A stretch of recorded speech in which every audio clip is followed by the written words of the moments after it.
Thank you, everybody, for joining us today. Tonight is Thursday night, not our typical Wednesday. But we are here on Sex Talk with Natasha, 10 p.m. Central. We had some scheduling conflicts big time last night. We tried 2 or 3 different things and everything fell through. So we are flexible and we start, figuring out other things, which is one of the skills for healthy sexuality. Exactly. Stay flexible with things. So, all right, and you can take that in lots of different ways. All right, so tonight we're going to talk about kind of sexual energy as we hit mid-age. I have Lisa Butterworth with me, who is a dear friend, and she's also a provider that works for me for Symmetry Solutions. So, and she's in the middle of her training in sex therapy as well. So I'm excited to hear her questions about this topic, and she's the one that came up with the idea. So I'm super glad to hit on that. I think it's an important thing to talk about. And before we go there, just a little info about Sex Talk. This is a comprehensive sexual education ongoing experience for adults. My goal is to offer a cost-effective resource for those who really want to delve into exploring their sexuality in sex-positive ways. You don't need to be in crisis or have a horrific sex life to benefit from the many resources. There's parenting resources, there's resources for LGBTQ folks, there's resources for married people or people in long-term relationships, there's resources for single folks. And anyway, we just kind of hit any topic that you as my audience would like to hit. So I love the questions that come in, and getting ready for each week's show is really a lot of fun. Plus we offer a lot of other things other than the weekly show. So there's daily actions, there's homework and resources, there's online courses that we're developing right now is a parenting one. We're developing phase 6 out of 10 of those. So those are really exciting. And we're going to be doing some group sessions, probably starting in October. So we're still kind of meandering how we're going to do that and at what level subscribers are going to be able to benefit from that. But the whole thing is basically hosted on Patreon. And those of you who are subscribers get to benefit from all of these different things, including a community forum that's only for Patreon subscribers. For those of you who are not, you still get to benefit from half an hour of me every week here on Facebook Live. And I hope you're liking that, but I also hope that you can support me by becoming a subscriber if you're finding value in this. And there's all different levels of subscription. So really it can be from anywhere from like $3 a month to $25 a month. So really very cost effective when you compare that to sex therapy resources or, seeing a professional individually. Not that this is meant to replace that if that's something that you need, but it's definitely a resource that is helpful either as a standalone or as a conjunct to professional help that you might be receiving. Okay, with all that said, I'm going to turn the time over to Ashley for a little bit more information, and then we'll get started with the topic. Yeah, thank you, Natasha, and thanks everybody for joining. It's always fun to switch things up a little bit. Keeps us on our toes, so we like that. For those that are just joining us, we are an hour-long program, and like Natasha said, the first half an hour is for anybody on Facebook. And so please send us your questions. We want to answer them. And then the entire episode is over at Patreon, patreon.com/sextalkwithnatasha. And the format is kind of like the first 15 or 20 minutes, Natasha will give us a little bit of education on the topic. And then the next 20 minutes or so, our guests will come on and they'll kind of talk about their questions and go back and forth. And then we'll try to leave the last 10, 15 minutes open to your questions. So if you have any questions at all, go ahead and send it to us. We're, sextalkwithnatasha@gmail.com or on Facebook. You can shoot us a private message, all that fun stuff. So yeah, send us your questions. And if anybody does want to see Natasha professionally, you can check out her online practice at Symmetry Solutions, and that's symmetrysols.com. Hand it back over to Natasha. All right, awesome. Thanks a lot. So, okay, so midlife. This is a very interesting stage of life. And I think my number one bullet point about it is that there's so many myths and misconceptions about what sexuality looks like later in life. Again, one of the misconceptions I think we have is, who gets to be sexy, and oftentimes midlifers and older people don't fall into that category by the general public, and that's a really sad event, because the reality shows that actually there's lots of people having great, if not some of the best sex of their lives in the latter half of their lifespan, not beforehand. So, and if you think about that, that might actually make sense. You have more experience. You might know a little bit more what you want. If you're in a healthy long-term relationship, you know each other, you've been through a lot, you have a lot of trust. Plus, we're going to talk about my second point, which is that midlife, so anywhere kind of starting somewhere around like 35, 37, 39 to like maybe early 50s. That's kind of what we're talking about in midlife developmental stages. What's happening to us is that you are kind of supposed to be rethinking everything about your life.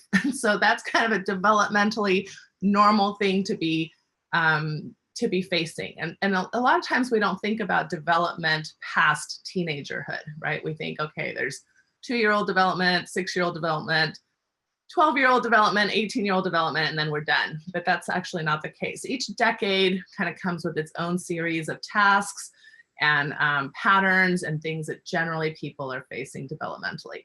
So midlife is kind of this wake-up call, like, I'm kind of in the middle of my life, and are the things that I've been doing things that I want to continue to be doing? And are the relationships that I'm in relationships I want to continue to be in or want to shift in some way? Am I satisfied? Am I meeting the goals I had set out to meet in my 20s and 30s, et cetera, et cetera. So this definitely has an impact on people's sexuality.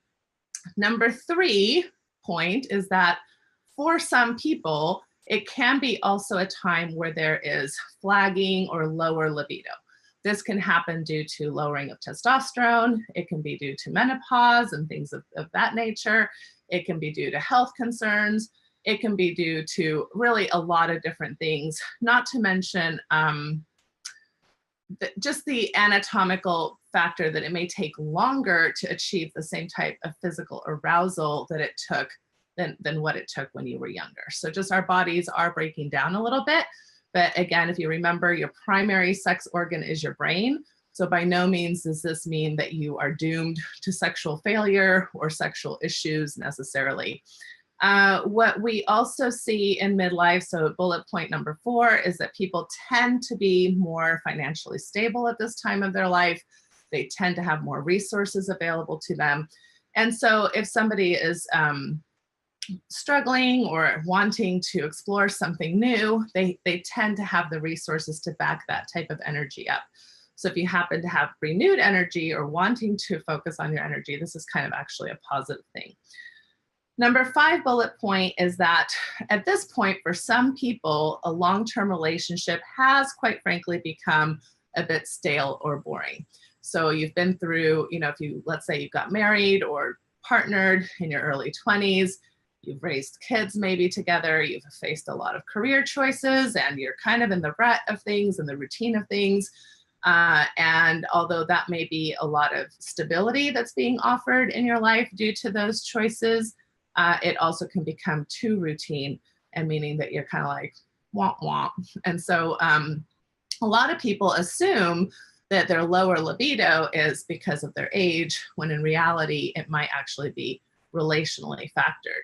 So what happens then is that, and I guess I would add too, that there can be resentments that build up in relationships. So a lot of times, you're unhappy about certain things in your life when in your 20s and 30s together, but you have small kids, maybe you are like, you know what, I can deal with this. It's not that big of a deal. I can handle this type of dissatisfaction in my life. But you start getting into your midlife, and again, because you're hitting this developmental phase, that may no longer be sustainable, that type of approach. So resentments that come from a long time can also be affecting your desire and your libido. So that gives me to point number 6, which is that any type of newness can really offer a huge burst and even surprise in sexual energy. So you're going along, humdrum, oh, I'm getting older. Oh, maybe I'm not so sexual anymore. Oh, maybe I'm not as sexy as I used to be. Maybe I'm not in shape as much as I used to be, etc. You're telling yourself all these things. Boom, something happens to shift your status. Maybe there's a new romantic interest. Maybe there's a shift in some of your belief systems. Maybe there's a shift in your primary relationship, and woof, now all of a sudden there's all this sexual energy that you didn't even really understand was potentially there for you. And in fact, it can be almost like a second surge of hormonal energy like you felt when you were a teenager. So that's exciting in some aspects. In other aspects, it can be a risk, especially if you don't want to blow up your primary relationship, because now there is a risk for infidelity or making rash decisions, or again, because you have all those financial resources, doing who knows what in ways that maybe your primary partner is not on board with. So these are kinds of, benefits and risks to some of these things that might be happening. Bullet point number 7 is, I think, one of the other things that's happening developmentally is that a lot of people give themselves permission in midlife to really not care about a lot of the things they used to care about.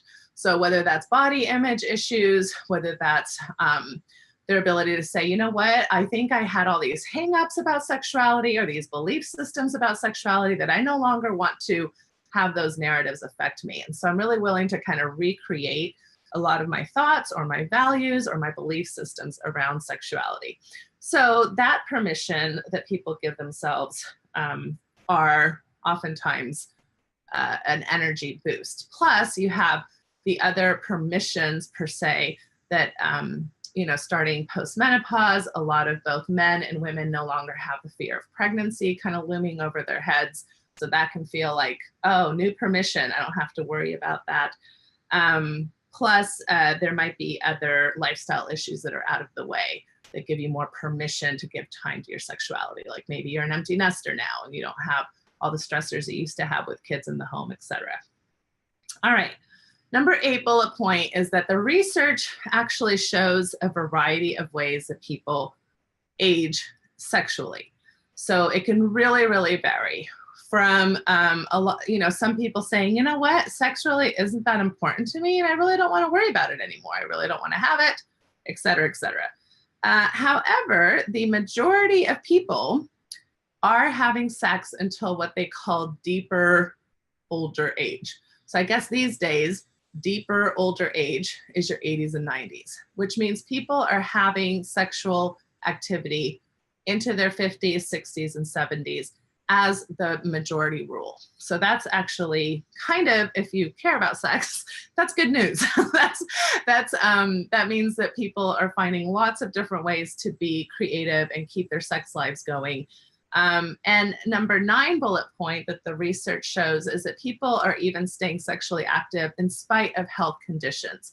So that if they're facing things like diabetes or hypertension or coronary disease or whatever types of things might get in the way of some of their sexual function that they had in their younger years, they're fairly motivated to get creative around those issues, again, in their 60s and 70s.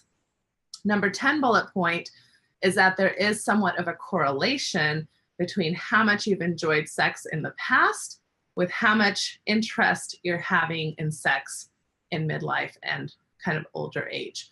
So, if sex hasn't been really that pleasurable for you, if it hasn't been something that you've really looked forward to, if it's kind of been a task or a chore, maybe it's less likely that you have the motivation to be sexual in midlife forward. But if it's something that you've really enjoyed, it's been a stress release, it's been something that's mattered to you, you're much more apt to prioritize it as you get older. So those are kind of some of the just basic information I just want to kind of to share as a backdrop to the conversation that I'm guessing now Lisa and I are going to have. So I'd like to bring Lisa on.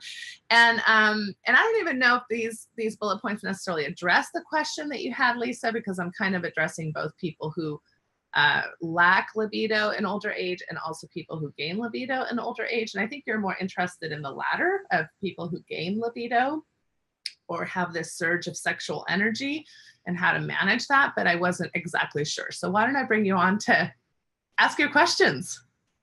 Yeah, well, I think that it is, well, I mean, I think one affects the other in some ways, right? Like, especially if you're in the relationship, if you come into, your 40s and you start having this flare of sexual energy and your partner doesn't, right? Like, that's going to affect you deeply. So, um, and that is something that I have, like had come into my office many, many times is like the people who have been together for 15, 20, even 25, 30 years.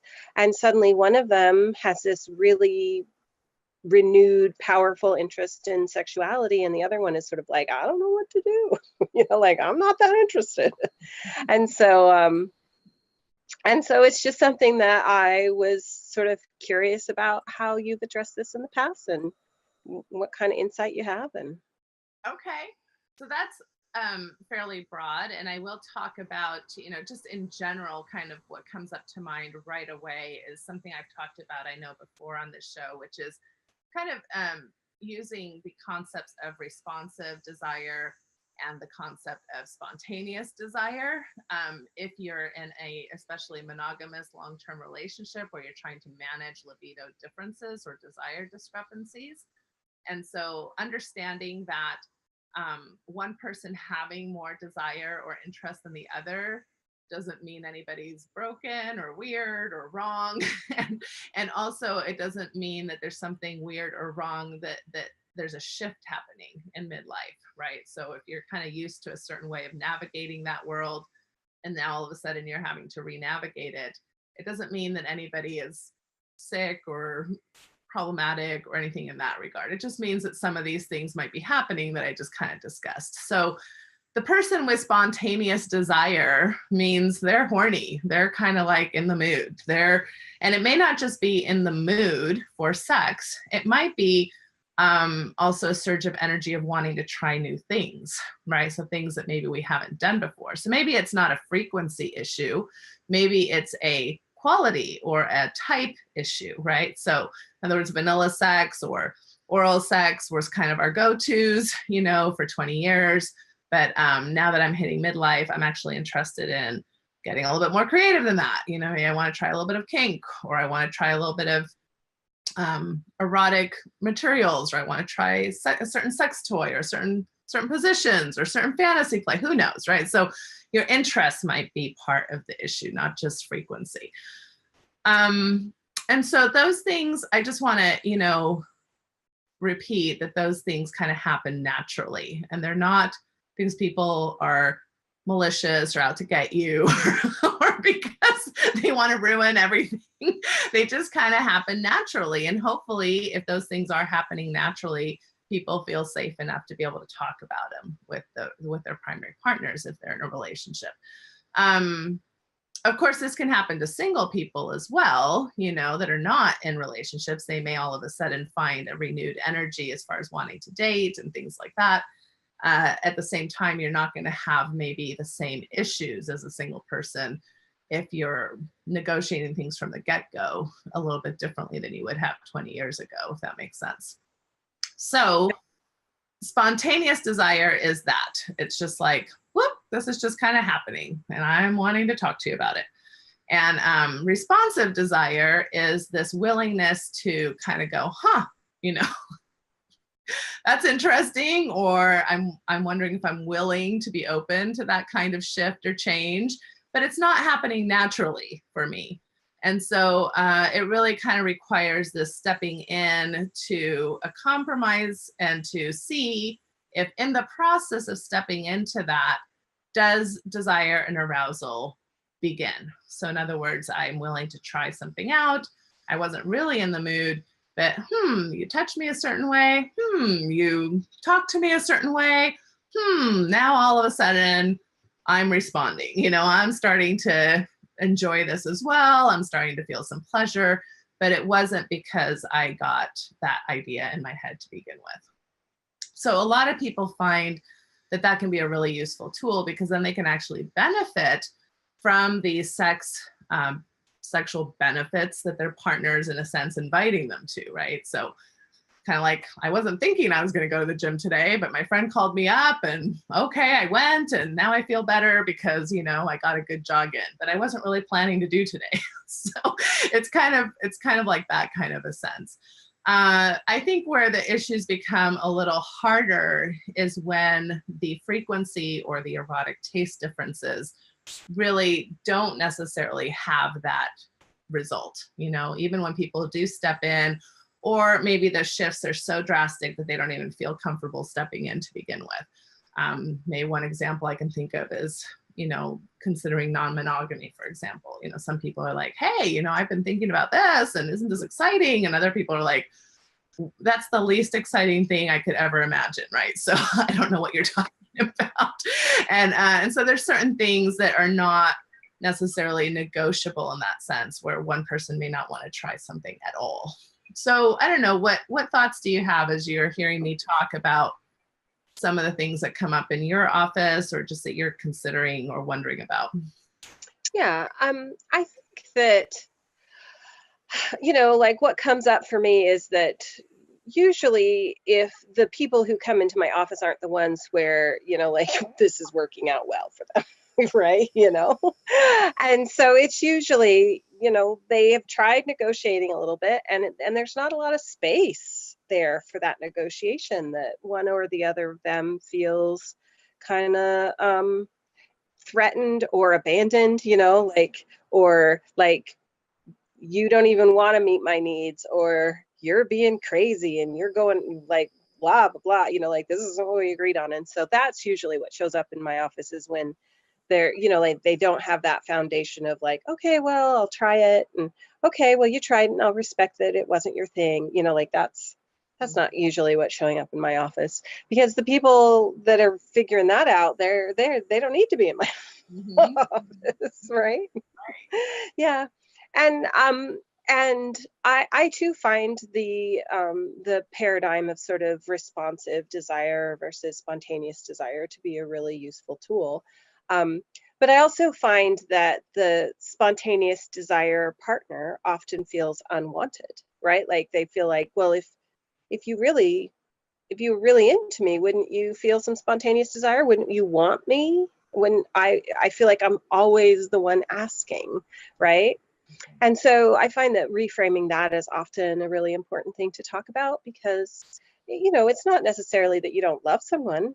It is sort of, you know, like there's some research on this, that there are just a certain number of people in the population who don't feel a lot of spontaneous desire. It's not about who loves who, or, you know, it's just that they're not really built that way. Yeah. Well, and I love that you bring that up, because that's a classic meaning rut, right? That, oh, if this is happening, this is what it must mean, you know. And a lot of times we make correlations that are really not accurate. Another concept that I find useful is that sexuality is only one thing that you're usually negotiating in a relationship. And so typically what, you know, if you have maybe a lower libido partner in the sex department, I'm guessing that partner has a lot of spontaneity about something that maybe isn't as spontaneous for the other partner. So let's talk about kind of a classic stereotype where one partner really connects through sex, the other partner really connects through emotional kind of conversation and in-depth, you know, like gazing and, you know, let's really talk about our feelings type of stuff. And maybe that doesn't come as naturally to the other person, right? And so I think it might be useful to look at ways that, okay, so spontaneous desire happens for me in this particular area of our relationship.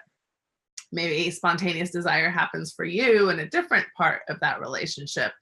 And when you start looking at it from that perspective, it's like, oh, so maybe I need to be willing to step into responsive desire in other areas of our life if I'm expecting, you know, you to also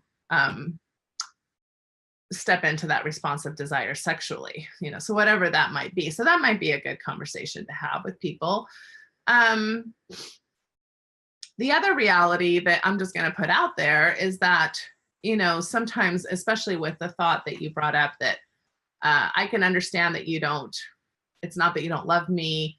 I can understand that it's not about, you know, necessarily anything that either one of us are doing wrong. But when it comes right down to it, I want to feel wanted, you know? And so even though maybe, you know, they've listened to somebody like us and they're like, yeah, okay, I can reframe my meaning ruts around this. And maybe it isn't about that. But at this particular point in my life, it's not going to be sufficient to not have a partner who is willing to really, not as willing, like actually naturally just desires me and has this excitement about me in a way that I no longer feel with you. I don't mean to always bring this up as an option because it's not the only option, but this is where a lot of people really do bring up non-monogamy options. So where, you know, they open up their marriage in some way, or they divorce, or they negotiate things differently. Because one of the challenges that we're facing, and again, in our Western culture, quite frankly, is that we're living longer than ever with higher expectations than ever. So, and we're expecting a lot in a monogamous relationship from each other for probably half a century, right? So more than likely, if you got married in your 20s or entered into a long commitment relationship in your 20s, we're now living into our 80s fairly frequently. I mean, that's 60 years. That's over a century that you're living with the same person. And so we don't do this in many other aspects of life as far as expecting our partner to meet all of our needs, you know, when it comes to book clubs or interests or hobbies or even travel or even parenting styles or money styles. People kind of negotiate a lot of things that are different. But in sexuality, that can be a pretty difficult thing to do. But one of the things that I want to bring up, which I'll have to link to the article on the resources page, but I just read an article where he was talking about occasional non-monogamy. So that was an interesting term. So in other words, like you have couples who negotiate kind of interesting things on an occasional basis. Like once a year, you can have a weekend, you know, where I'm just, you know, don't ask, don't tell, right? Type of a thing. Or you can have a hall pass, or, you know, so there's some interesting things that people are negotiating to kind of have that spark or that spontaneity in their relationship without necessarily opening into an ongoing open marriage where that's kind of how they're negotiating their day-to-day lives, you know. So that was an interesting perspective that I just read an article on, so I'll make sure to link to that. But I'd love to hear, okay, so I think we're at that time where we're going to stop with Facebook, but what I'd like to hear next is, Lisa, your ideas about this, because you're kind of, you know, a badass therapist yourself. And so I'd like to know a little bit about how you would answer this question. And we're going to start there on Patreon. So make sure you tune in and subscribe. Ashley, can you close us up for Facebook, please? Yeah, thank you, Facebook, for joining. It's always good to have you guys on. We did get a couple comments, which we'll go ahead and read at the end. So if you guys want to participate, head over to patreon.com/sextalkwithnatasha, and we'll be back on next Wednesday. Yeah, we actually answer all your Facebook questions, so make sure you subscribe. We do. All right, we'll see y'all later. Thanks, Facebook.